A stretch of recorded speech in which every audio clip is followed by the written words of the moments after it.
नमस्कार। सीईसी के ऑनलाइन व्याख्यान कार्यक्रम और श्रृंखला में आपका स्वागत और अभिनंदन है। हिंदी विषय संबंधी व्याख्यान में आज हम विषय ले रहे हैं हिंदी साहित्य के उत्तर मध्यकाल यानी रीतिकाल के बहुत ही प्रसिद्ध कवि, जिन्हें हम आचार्य मतीराम के नाम से जानते हैं, उनकी एक महत्वपूर्ण निरूपण रचना है ललित ललाम। तो ललित ललाम के प्रारंभिक 30 छंदों की हम व्याख्या करेंगे और मतीराम के इस ग्रंथ संबंधी निरूपण संबंधी कुछ मुद्दों पर चर्चा भी करेंगे। ये जो प्रारंभिक 30 छंद हैं, ये वस्तुतः राज प्रशस्ति के और उससे भी पहले मंगलाचरण के 30 छंद हैं।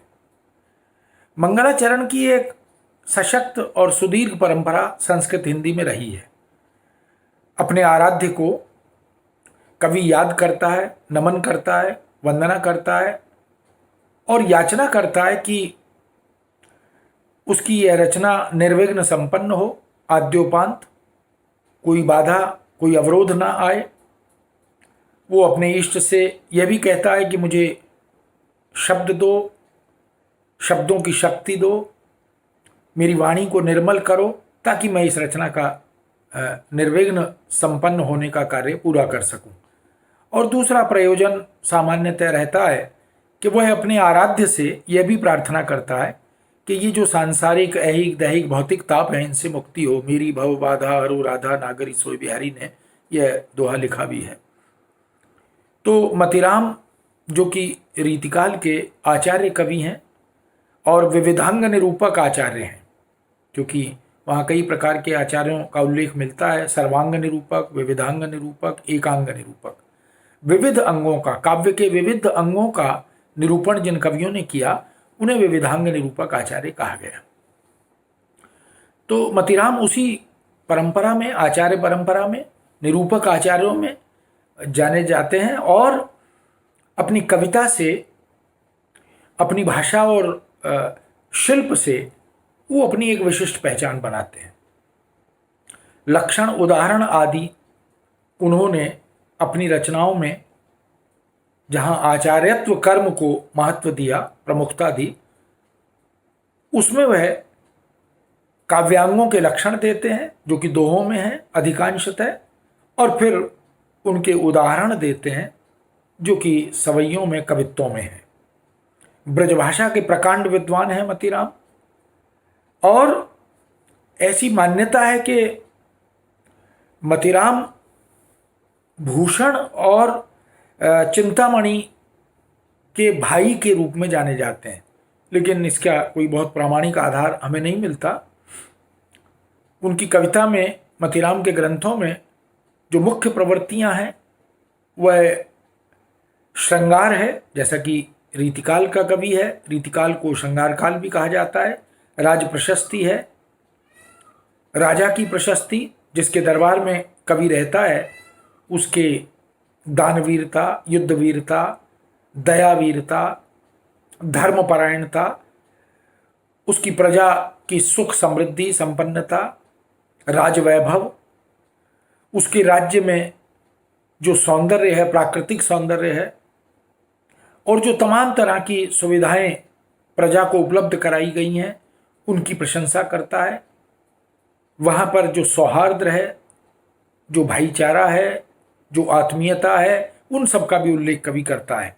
तो धर्म, नीति, प्रकृति, राजवैभव और आचार्य कर्म की दृष्टि से काव्यांगों का निरूपण और वीर काव्य का सृजन भी मतीराम ने किया है। प्राकृतिक चित्रण भी बहुत सुंदर किया है। इस तरह से हम देख सकते हैं कि गृहस्थ जीवन के, सामाजिकता के, दरबारों के वैभव आदि को भी मतीराम ने बहुत सुंदर ढंग से चित्रित किया है। ललित ललाम इस दृष्टि से बहुत महत्वपूर्ण रचना है। हालांकि राजा भाऊ सिंह, जो कि कोटा नरेश थे, उनके दरबार में रहकर कवि ने इस रचना का सृजन किया है। और उनकी रचनाओं में फूल मंजरी, रसराज और ललित ललाम, मतिराम सतसई भी बड़ी प्रसिद्ध रचना है उनकी, और अलंकार पंचाशिका, छंदसार, वृत्त कौमुदी, ये वो रचनाएं हैं जो मतिराम के नाम से जानी जाती हैं। और इन समस्त रचनाओं से मतिराम ने हिंदी जगत में अपनी एक विशिष्ट जगह, अपना एक विशिष्ट स्थान बना लिया है। ऐसे महत्वपूर्ण कवि जो बूंदी नगर के सौंदर्य का, सुख शांति वैभव का वर्णन करते हैं और उसके बाद अलंकार निरूपण करते हैं। तो यह जो रचना है ललित ललाम, ये इस दृष्टि से बहुत महत्वपूर्ण रचना है। इसमें जो उद्धरण पक्ष है, काव्य पक्ष है, वो बहुत ही मोहक है, आकृष्ट करने वाला है, रोचक है। श्रृंगार के बड़े सुंदर चित्र, गृहस्थ जीवन के बहुत सुंदर चित्र कवि ने अपनी चित्रात्मक कला के साथ प्रस्तुत किए हैं। तो ऐसे महत्वपूर्ण कवि की और ऐसी महत्वपूर्ण रचना, उसकी व्याख्या आज हम करेंगे। और प्रारंभ में जो मंगलाचरण के छंद हैं वहाँ से हम इसका श्री गणेश करेंगे। मतिराम भी अपने आराध्य के रूप में सबसे पहले गणपति का स्मरण करते हैं, फिर शिव परिवार का, शिव और पार्वती का, उनके सुपुत्र हैं गणेश जी, उनका स्मरण करते हैं। और मध्यकाल में, रीतिकाल में जो आराध्य मुख्य रूप से रहे हैं, या कविता जिनके चारों तरफ घूमती है, और कवि रीझें तो कविताई, नहीं तो राधिका कन्हई सुमिरन को बहाना है, तो कृष्ण को भी याद करते हैं, स्मरण करते हैं। और उसी दृष्टि से हम उसकी चर्चा आगे करेंगे। ललित ललाम का जो पहला छंद है वह दोहे हैं 3, और मंगलाचरण की दृष्टि से जैसा अभी हमने चर्चा की, कवि कहते हैं सुखद साधुगन को सदा, गजमुख दानी उदार, सेवनीय सब जगत को, जग माँ बाप कुमार। सारी सृष्टि के लिए, जगत के लिए जिनके माता पिता पूज्य हैं, सेवनीय हैं, ऐसे माता पिता यानी शिव और पार्वती के सुपुत्र गणपति, जो सुखद साधुगन को सदा, समस्त साधुओं के लिए, संतों के लिए, ऋषियों के लिए सदा सर्वदा सुखद रहे, वरदायी रहे। उनका आशीष साधुओं को, संतों को मिलता रहा है और वह वरदायी आशीष रहता है। तो सुखद साधुगन को सदा, गजमुख दानी उदार। और वो गणपति जो हैं वो गजमुख हैं। हम जानते हैं कि उसके पीछे जो एक पारंपरिक प्राचीन कथा है, तो गणेश जी का जो सर काट दिया था और उसके बाद फिर हाथी का सर काटकर भगवान शिव ने लगा दिया था। तो उसी प्रसंग को ध्यान में रखकर कभी कहते हैं गजमुख दानी उदार। गजमुख जो गणपति हैं, हाथी के मुख वाले, वो दानी हैं, उदार हैं, महादानी हैं। उनकी जो दानवीरता है वो विराट है, विशाल है, उसका नमन करते हैं, उसकी वंदना करते हैं। सेवनीय सब जगत को, जग माँ बाप कुमार। और जिनके माता पिता पूरे जगत और पूरी सृष्टि के लिए सेवनीय हैं, उनकी सेवा करते हैं, उनकी पूजा वंदना करते हैं और उनके सामने शीश नवाते हैं, ऐसे गणपति को मैं सर्वप्रथम स्मरण करता हूं। कवि मतिराम गणेश को सुमिरत सुख सरसात। मतिराम कवि कहते हैं कि उन गणपति को स्मरण करते ही सुखों की वर्षा होने लगती है। सुमिरत सुख सरसात, बरसने लगते हैं। एक बार जो हमारे जितने भी शुभ अनुष्ठान होते हैं, कार्य होते हैं, पूजा पाठ संबंधी, अध्यात्म भक्ति और दर्शन संबंधी, शिक्षा और ज्ञान संबंधी, तो हम सबसे पहले गणपति को याद करते हैं। इसी से हिंदी में मुहावरा भी बना, श्री गणेश करना, शुभारंभ करना। तो कवि मतिराम गणेश को, मतिराम कवि कहते हैं गणपति को क्यों स्मरण करता हूं? क्योंकि उनके स्मरण मात्र से सुख बरसने लगते हैं। श्रोण पौन लागे बिघन, तूल तूल उड़ी जात।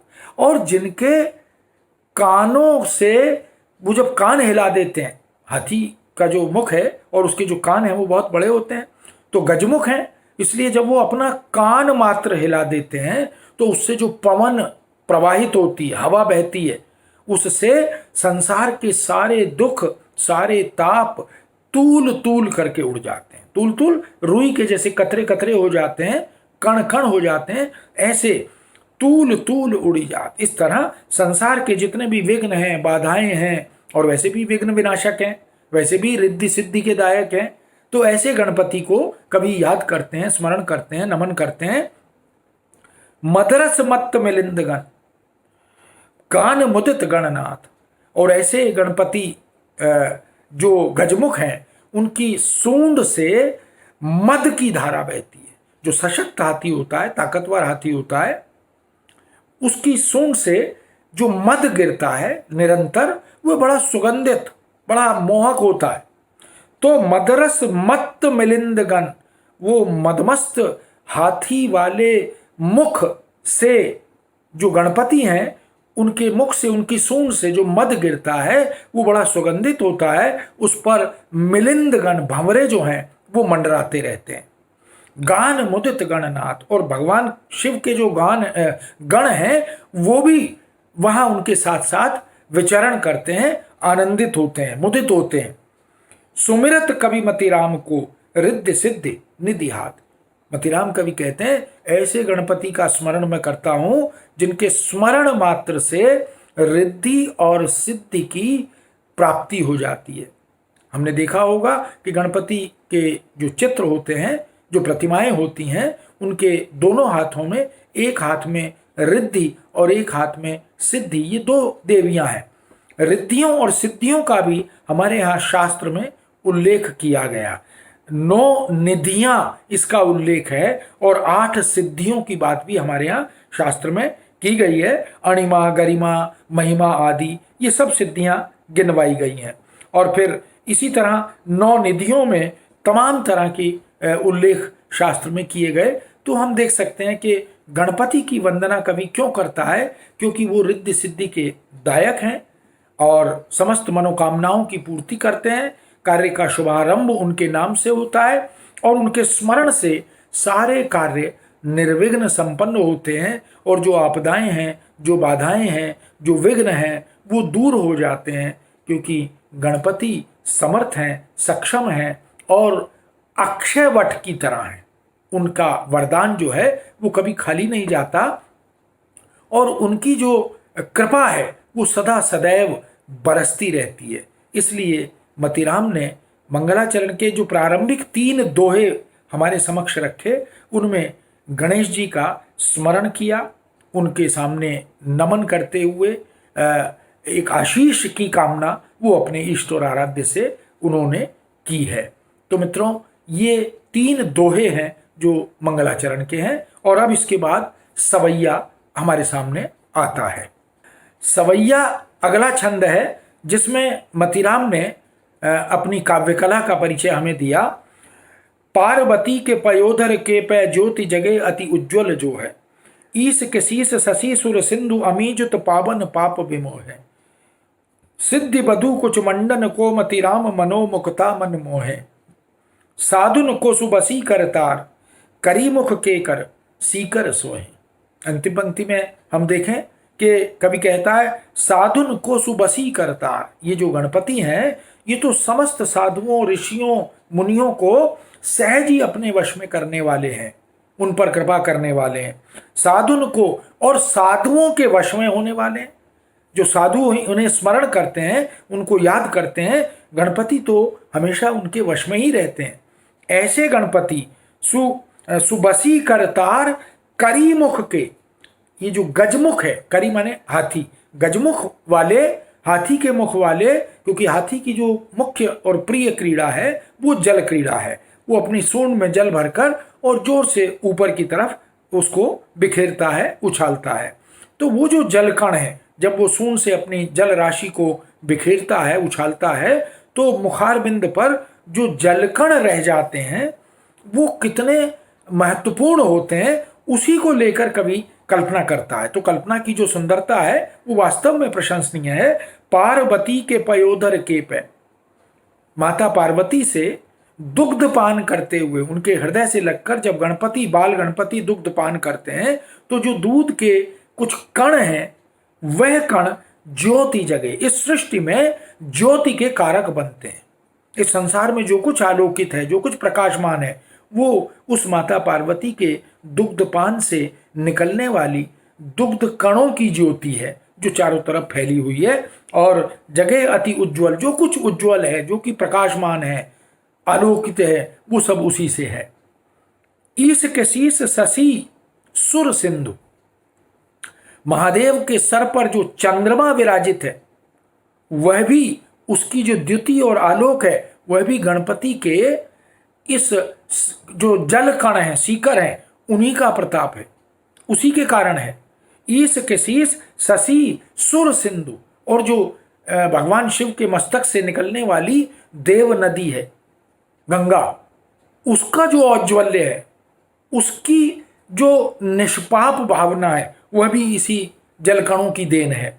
अमीजुत, जो अमृत तत्व से युक्त है, पावन पाप विमोहे, सृष्टि में पापों को नष्ट करने वाली अमृत जैसी शक्ति जो गंगा धारा में है, जो भगवान शिव के मस्तक से निकलती है, उसका कारण भी गणपति के इन सीकर कणों में दिखाई देता है, जल कणों में दिखाई देता है। सिद्धि बधु कुछ मंडन को, रिद्धि और सिद्धि दो देवियां जो गणपति के पास हैं, ऐसी सिद्धि नामक वधु के हृदय पक्ष पर, कंठ पर जो मंडित होने वाले उबटन, आलेपन आदि हैं। सिद्धि बधु कुछ मंडन को मतिराम, और मानो उनके कंठ पर जो मोतियों की माला है, मुक्ता मन मोहे, जो विमुग्ध करती है। सच्चे सुंदर शुद्ध श्वेत वर्ण के जो मोती हैं, उनसे जो आलोक विकीर्ण होता है, वह भी गणपति के इन सीकर कणों से, जल कणों से ही होता है। तो सिद्धि बधु कुछ मंडन को मतिराम, मानो उत्प्रेक्षा, मुक्ता मन मोहे, ये जो मुक्ता है, मोती हैं, ये भी उसी के कारण है। साधुन को सुबसी करतार, साधुओं को सहज ही वश में कर लेने वाले ये गणपति, उनके करीमुख पर, गजमुख पर जो जल कण हैं, सीकर हैं, जो तत्व हैं, उन्हीं से मानव सृष्टि में ये समस्त गतिविधियां संपन्न होती, संपूर्ण होती प्रतीत होती हैं। तो इस तरह से कवि ने बहुत सुंदर परिकल्पना करते हुए कि ये गजमुख पर जो सीकर कण है, जल कण है, ये वो है, और इन्हीं के कारण ये तमाम बातें जिनकी चर्चा की कि जो आलोक है माता पार्वती के दुग्ध पान करने से निकलने वाले दुग्ध कणों से विकीर्ण होता है। ईश के शीश पर जो चंद्रमा है, और जो गंगा नदी भगवान शिव के मस्तक से उपस्थित विराजित हो रही है, जो अमृत तत्व से युक्त है, जो पावन है, जो पापों को नष्ट करने वाली है, उस सब के कारण गणपति हैं। सिद्धि बधु कुछ मंडन को, और जो रिद्धि और सिद्धि हैं, उनके हृदय पक्ष को मंडित करने, सुसज्जित करने, शोभायमान करने वाले मोतियों की माला का जो औज्ज्वल्य है, वह भी सब इसी कारण, यानी गणपति के कारण ही दिखाई देता है। तो इसका जो श्रेय है वो गणेश जी को है, और गणेश जी इसीलिए रिद्धि सिद्धि के दायक, विघ्नों के विनाशक और समृद्धि और संपन्नता के प्रतीक माने जाते हैं। इसीलिए उनके नाम से शुभारंभ होता है, और मतिराम उन्हीं का प्रारंभ में स्मरण करते हुए, मंगलाचरण के रूप में उन्हें नमन करते हुए इस सवैये को हमारे समक्ष रखते हैं। तो मित्रों, ये परंपरा जो मंगलाचरण की संस्कृत हिंदी की रही है, मतिराम ने उसका बखूबी निर्वाह किया है। और जो ब्रजभाषा में शब्द सौंदर्य है, जो शिल्प विधान है, वो वास्तव में अद्भुत है, और उसी को वो यहाँ हमारे समक्ष प्रस्तुत भी करते चलते हैं। अब मतिराम अगले छंद में, छंद संख्या 5 है, वह छप्पे है। पहले दोहे थे 3, फिर एक सवैया था, अब छप्पे है। मतिराम के पास जो छंद वैविध्य है और सौंदर्य है, वह भी विलक्षण है। छप्पे जिसके 6 चरण या 6 पैर माने जाते हैं। मुकुट मोर पर पुंज मंज सुर धनुष विराजत, पीत बसन छन छन नवीन छन छन छवि छाजत, बचन मधुर गंभीर घोष बरसत प्रमोद बर, वृंदावन बर बाल बेल वृंदन विलास कर। और फिर कहते हैं मतिराम सकल संताप हर, भाव सिंह भूपाल मन, गोविंद नंद नंदन सुखद। घन सुंदर आनंद घन।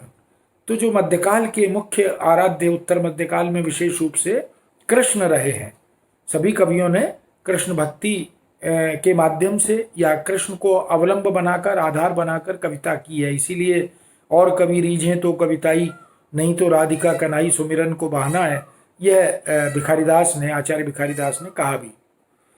तो मुकुट मोर पर पुंज, अब ये कृष्ण का जो रूपी सौंदर्य है, जो एक आभा है, वैभव है, उसको ध्यान में रखकर कवि आरोपित कर रहे हैं, राजा भाव सिंह को स्मरण कर रहे हैं, प्रशंसा कर रहे हैं, लेकिन उनमें जो गुण है वो कृष्ण जैसे समस्त गुण विद्यमान है। मुकुट मोर पर पुंज, मोर पंख मुकुट में विराजमान है, तो वो भगवान कृष्ण के विराजमान है। मंज सुर धनुष विराजत, ऐसा लगता है जैसे सुर धनुष, इंद्र धनुष रंग बिरंगा विराजित हो, इस प्रकार का सौंदर्य मुकुट में मोरपंख के साथ सुशोभित है। पीत बसन, भगवान को पीतांबर कहा जाता है, तो राजा भाव सिंह ने भी जो वस्त्र धारण किए हैं वो पीत बसन है। पीत बसन छन छन नवीन, छन छन छवि छाजन, छन छन और छन छन, क्षण प्रतिक्षण और छन छन कर। तो ये जो आलंकारिक सौंदर्य है यमक का, हम देख सकते हैं। तो पीत बसन छन छन नवीन, छन छन छवि, और उनकी जो छवि है वो छन छन कर क्षण प्रतिक्षण आगे और उन्नयन होता है, विकास होता है, उसका बढ़ती जाती है। वचन मधुर गंभीर, माधुर्यपूर्ण वचन और गांभीर्यपूर्ण वचन, वचन मधुर गंभीर घोष। भगवान कृष्ण लोकरंजक भी है और लोक रक्षक भी हैं। जब लीला करते हैं तो माधुर्यपूर्ण वचनों का प्रयोग करते हैं, और जब लोक रक्षक हो जाते हैं, गीता के कृष्ण बन जाते हैं, तो उद्घोष के साथ हमारे समक्ष आते हैं। बरसत प्रमोद पर, जब जब उनके मधुर वचनों का श्रवण करते हैं सब, तो बहुत आनंद की स्थिति होती है, मुदित हो जाते हैं। वृंदावन बर बाल बेल, और वृंदावन के जो ग्वाल बाल हैं उनके साथ वो विलास करते हैं, क्रीड़ा करते हैं, उनके साथ लीलाएं करते हैं। तो ठीक उसी तरह जैसे कृष्ण के ये समस्त गुण हैं, इन समस्त गुणों को राजा भाव सिंह में भी कवि मतीराम देखते हैं कि उसी तरह का व्यवहार आचरण कवि कहते हैं कि राजा भाव सिंह जो बूंदी नरेश के राजा हैं उनका भी रहता है। मतीराम सकल संताप हर, जैसे भगवान कृष्ण सबके तापों को हर लेते हैं, कष्ट मुक्त कर देते हैं, रोग मुक्त कर देते हैं, ऐसे ही राजा भाव सिंह भी हैं। भाव सिंह भूपाल मन, ऐसा मन राजा भाव सिंह का है जैसे भगवान कृष्ण का मन था। गोविंद नंद नंदन सुखद, गोविंद जो नंद के नंदन है, पुत्र हैं, ऐसे नंद के पुत्र कृष्ण की तरह घन सुंदर आनंद घन। ये जो बादल हैं, जो जिनके आधार पर घनश्याम कहा भी जाता है, ये आनंद की वर्षा करने वाले बादलों के समान जैसे भगवान कृष्ण है, ऐसे ही राजा भाव सिंह भी उसी तरह से प्रजा के लिए, बूंदी नगर जहाँ के वो राजा हैं, वहाँ के वासियों के लिए वो आनंद देने वाले, उनकी रक्षा करने वाले, उनके साथ क्रीड़ा करने वाले ऐसे प्रतीत होते हैं। कवि ने इसका उल्लेख किया है।